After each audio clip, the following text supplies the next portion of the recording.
Assalamualaikum warahmatullahi wabarakatuh. Alhamdulillahirabbil alamin. Wabihi nasta'in ala umurid dunya waddin. Wassalatu wassalamu ala sayyidina Muhammadin wa ala alihi wa sahbihi ajma'in. Amma ba'd. Yang saya hormati teman-teman mahasiswa bimbingan konseling Islam, ya, melalui pertemuan kedua ini, mari kita membaca bismillah. Semoga di depan diberikan kelancaran dan kemudahan dalam memahami mata kuliah ini. Pada pertemuan kedua ini, materi yang kita bahas yaitu adalah teori dan proses konseling individu, ya, teori dan proses konseling individu. Apa sih konseling itu? Ya, konseling adalah suatu proses yang terjadi dalam hubungan seseorang dengan seseorang, yaitu individu yang mengalami masalah yang tak dapat diatasinya, yang disebut dengan klien atau konseli, dengan seorang petugas profesional yang telah memperoleh latihan dan pengalaman, ya, yang disebut dengan konselor, untuk membantu agar klien memecahkan kesulitannya, memecahkan masalahnya. Ya, sini jadi adalah proses yang terjadi kedua orang, yaitu disebut konselor dan konseli.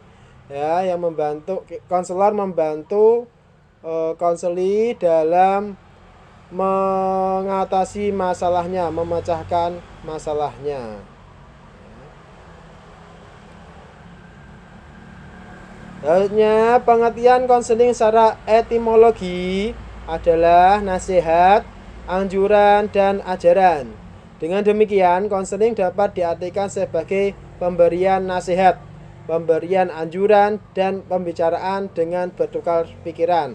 Sebagaimana pendapat dari Hamdani Bakran tahun 2002, ya, yaitu kita memberikan nasihat, memberikan anjuran, dan pengajaran, ya, memberikan anjuran, pengajaran, pembicaraan dengan bertukar pikiran, ya, adanya bertukar pikiran, ya.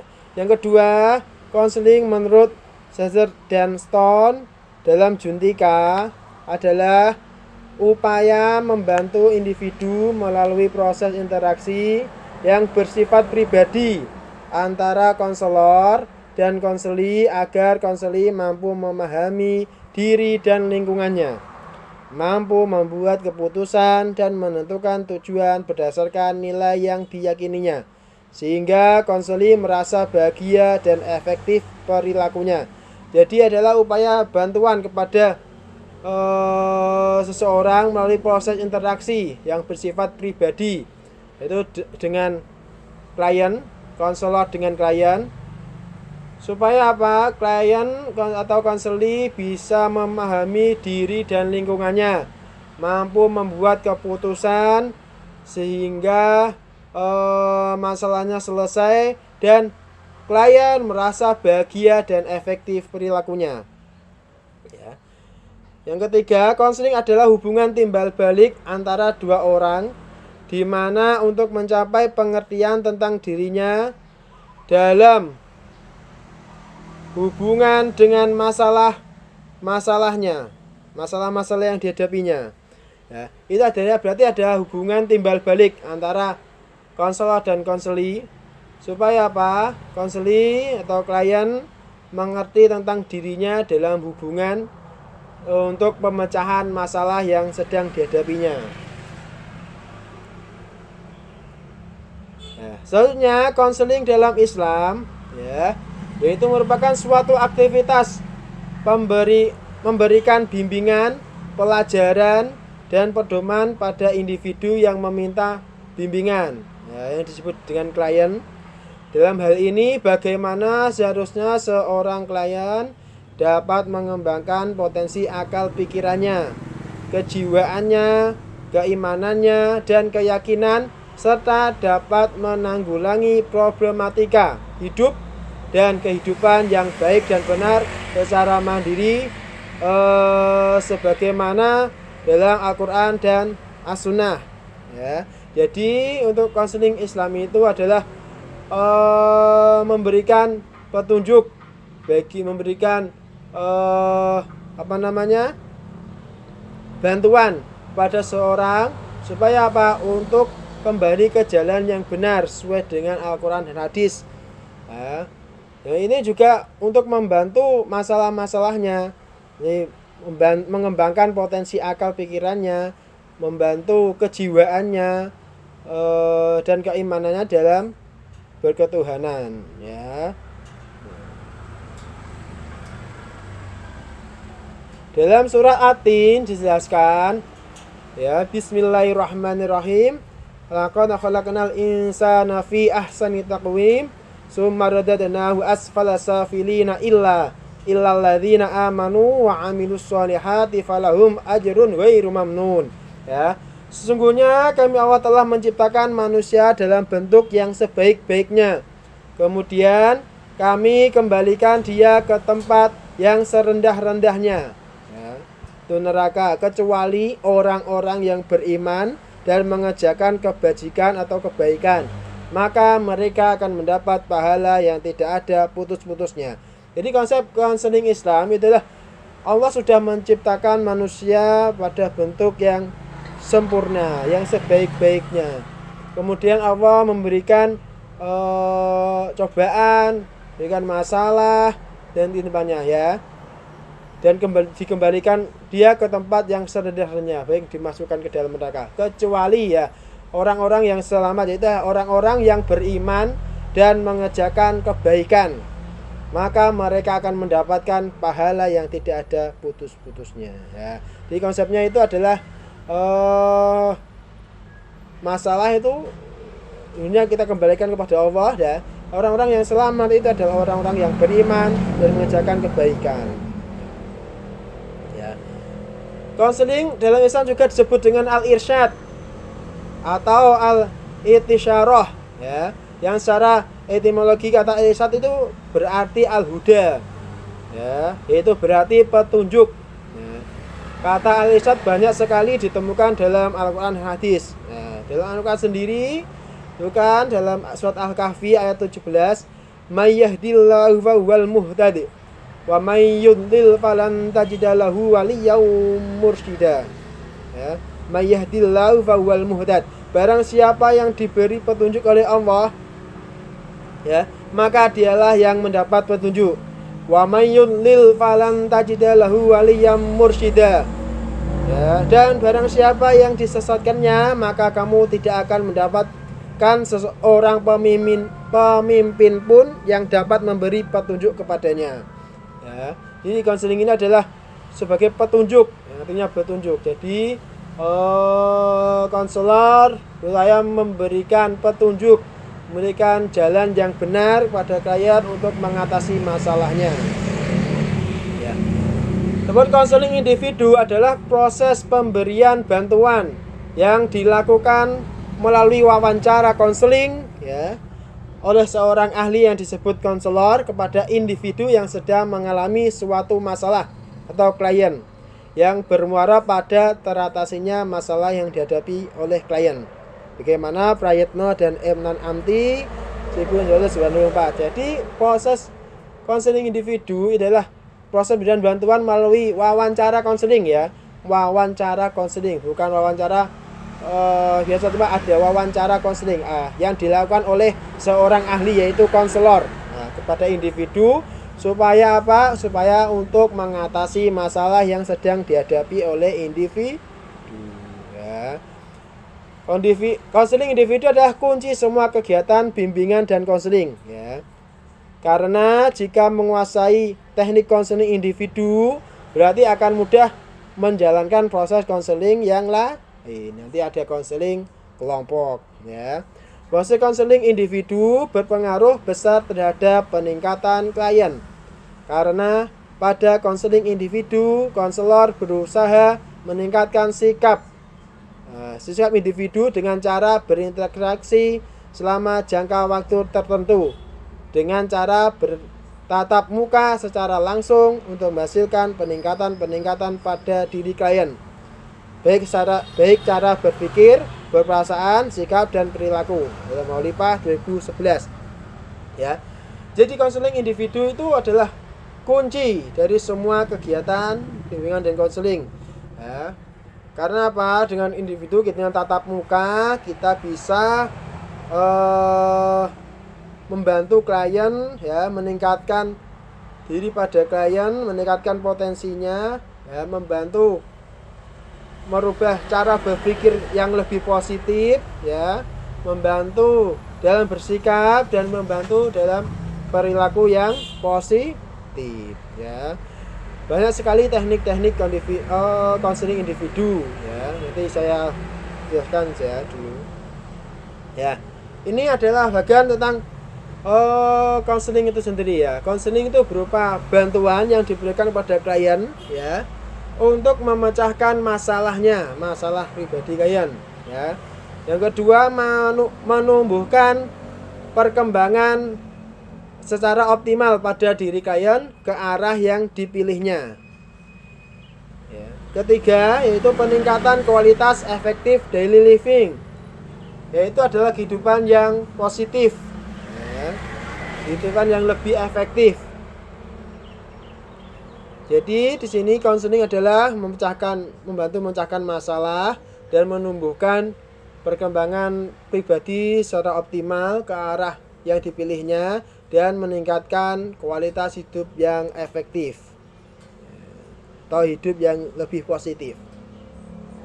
Nah, konseling individual, ya, materi yang dibahas dalam konseling individual terangan tidak dapat ditetapkan terlebih dahulu. Nah, melainkan nanti akan diungkap oleh klien itu sendiri ketika konseling dilaksanakan.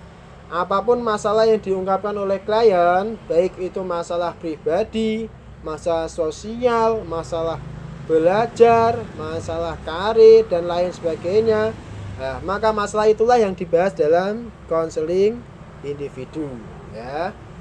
Jadi masalahnya kita tidak menentukan masalahnya, tapi yang menentukan adalah si klien, karena dalam proses konseling dia mengutarakan masalah apa yang dihadapinya, ya. Layanan konseling terhadap seorang konseli dalam rangka pengentasan masalah, ya. Sekali lagi, dalam rangka pengentasan masalah yang dibahas dalam konseling individu adalah masalah yang dihadapi oleh klien, bersifat mendalam, menyeluruh, secara pribadi, ya, yaitu tentang hal penting tentang dirinya sendiri, ya. Tujuan dan fungsi konseling individu, ya. Secara umum, konseling individu adalah membantu klien menstrukturkan kembali masalahnya, ya, mengatur kembali masalahnya dan menyadari lifestyle serta mengurangi penilaian negatif terhadap dirinya sendiri serta perasaan-perasaan dirinya sendiri, ya. Kemudian membantu dalam mengoreksi persepsinya terhadap lingkungan, membantu mengoreksi pandangannya terhadap lingkungan agar klien bisa mengarahkan tingkah laku serta mengembangkan kembali minat sosialnya. Jadi tujuannya itu adalah mengentaskan masalahnya dan jadi mengembangkan potensinya, meningkatkan kehidupan yang efektif, yang positif, ya. 5 fungsi konseling individu menurut Prayitno. Yang pertama, fungsi pemahaman, ya. Itu kita memberikan pemahaman kepada si klien, ya. Supaya apa tadi, bahwa kehidupannya itu sedang bermasalah, harus kita berikan pemahaman pada kehidupan yang lebih positif itu yang bagaimana, ya. Yang kedua, fungsi pengentasan, ya. Pengentasan di sini adalah pengentasan masalah, membantu menyelesaikan permasalahan yang dihadapi oleh konseli atau klien.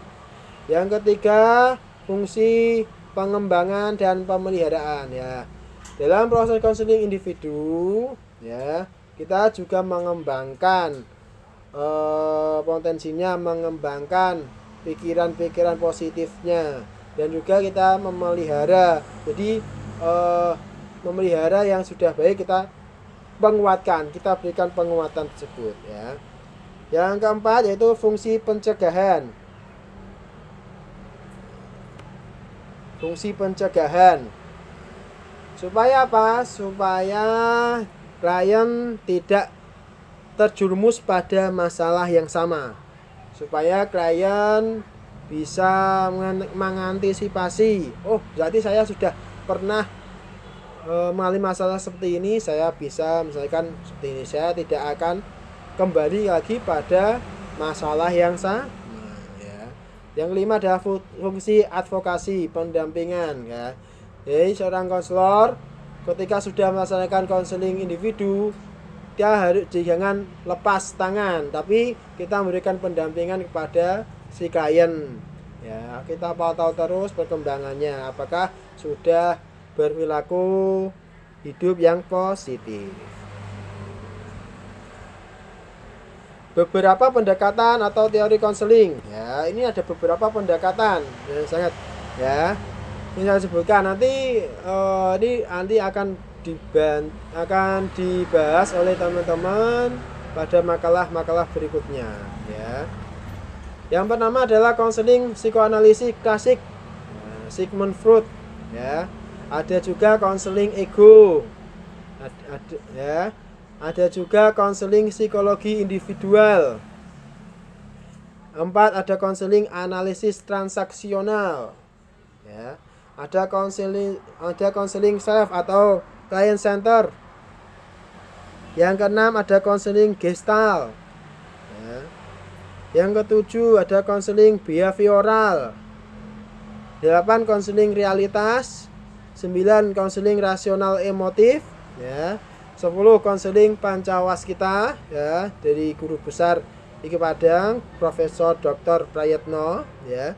Jadi juga yang terakhir adalah konseling Islam ya. Adalah pandangan-pandangan konseling menurut Islam.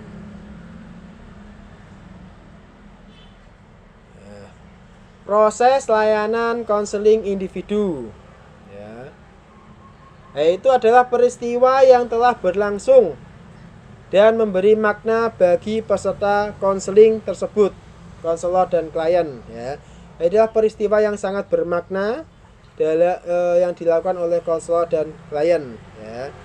Sini perlu tatap muka untuk konseling individu, lebih mendalam, lebih mengena pada perasaan si klien ya.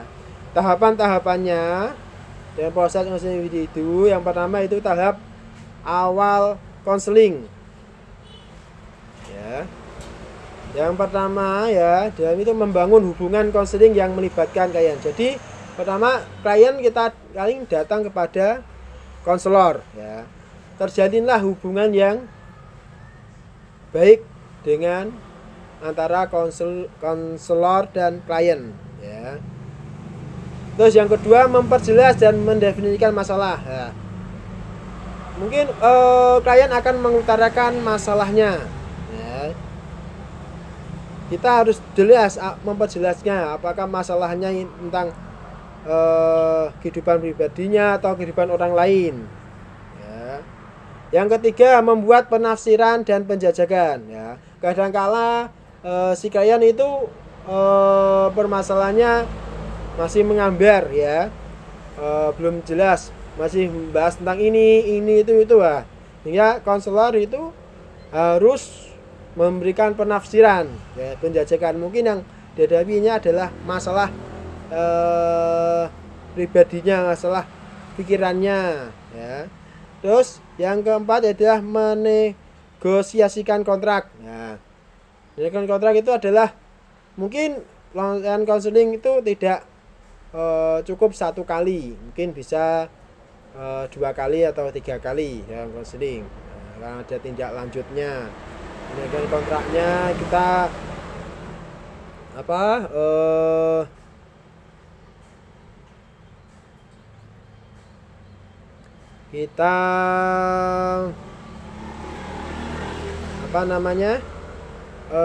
menjadwalkan ya, mengatur waktunya, mengatur sampai berapa lama, terus kontrak tugasnya ya, terus kerjasamanya ya, dalam proses konseling tersebut.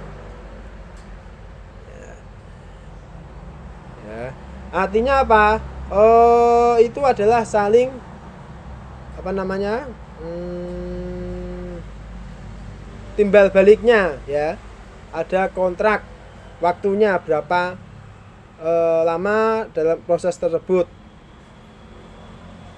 Ya. Dan lagi ya. Untuk kontrak tugas, misalkan kontrak tugas contohnya konselor apa tugasnya dan klien apa ya. Tugas konselor itu apa, jadi tugas klien itu apa dalam proses tersebut ya. Misalkan konselor memberikan waktu kepada klien untuk menerangkan pendapatnya, mengutarakan masalahnya, kita berlaku seperti apa, pendengar yang baik ya. Sampai masalah itu sudah diutarakan benar, kita baru memberikan tanggapan, memberikan timbal balik dari apa yang disampaikan oleh klien. Tahap pertengahan ya. Tahap pertengahan di sini ya, kita memberikan penjelajahan masalah klien. Kita menjelajahi lebih dalam lagi masalah apa yang dihadapi oleh klien. Dan di sini juga kita memberikan bantuan apa yang kita berikan kepada klien berdasarkan penilaian yang telah kita lakukan terhadap masalah klien itu sendiri ya.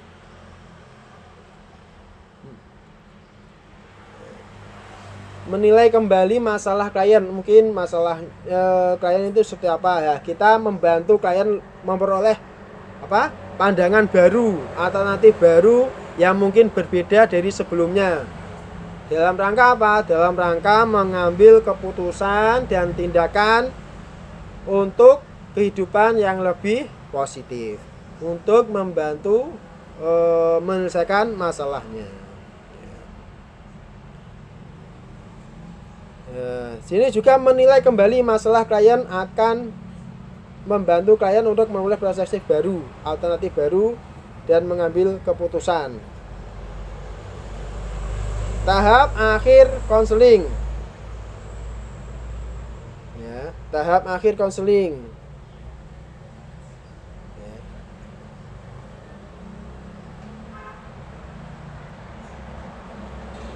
Tahap akhir konseling yaitu memutuskan perubahan sikap dan perilaku yang memadai ya. Jadi kita putuskan perubahan sikap apa saja yang harus dilaksanakan oleh klien ya. Lalu terjadi transfer of learning pada diri klien ya. Pembelajaran terjadi, proses pembelajaran pada diri klien. Yang keempat, yang ketiga, melaksanakan perubahan perilaku.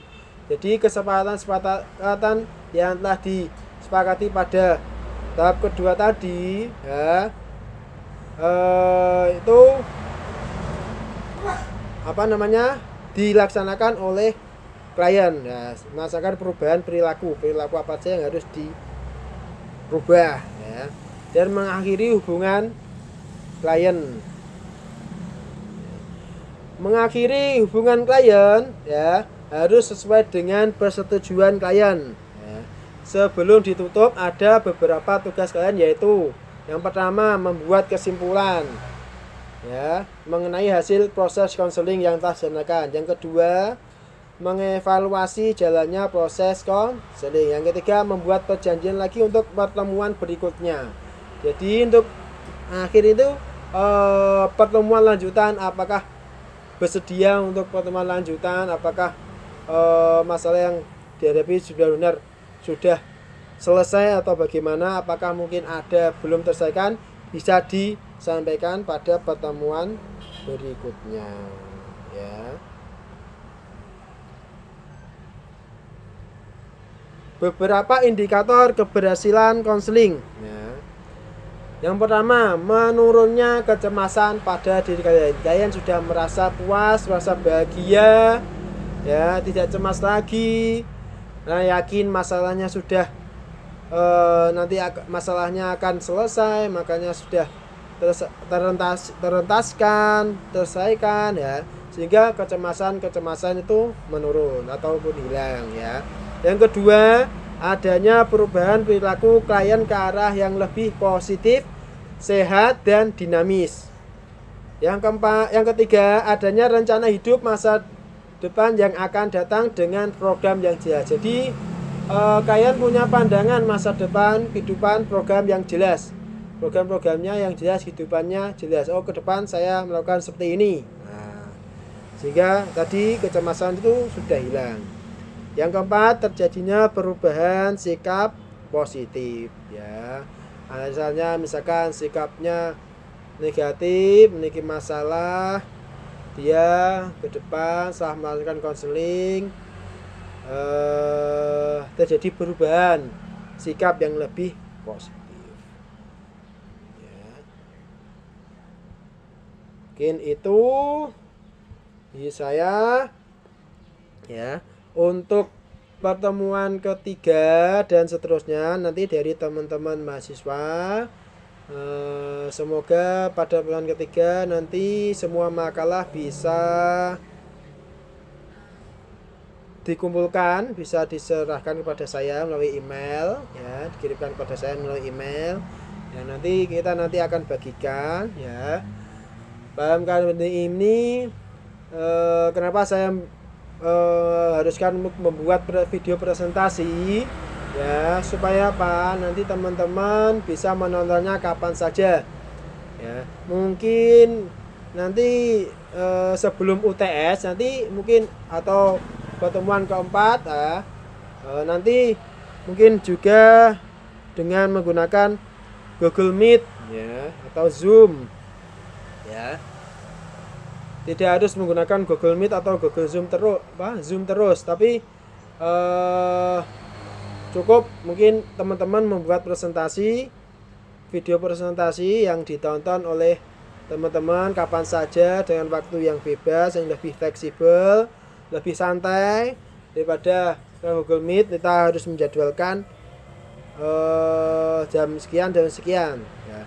Nanti juga kasihan teman-teman yang sinyalnya, koneksinya buruk ataupun mungkin terkendala dengan jaringan internet ya, kuota, maka mungkin lebih alangkah baiknya itu proses perkuliahan itu dilakukan dengan video presentasi seperti ini ya, tanpa wajah pematerinya ya, tanpa slide-nya ya, supaya bisa ditonton kapan saja dengan waktu yang bebas, fleksibel ya.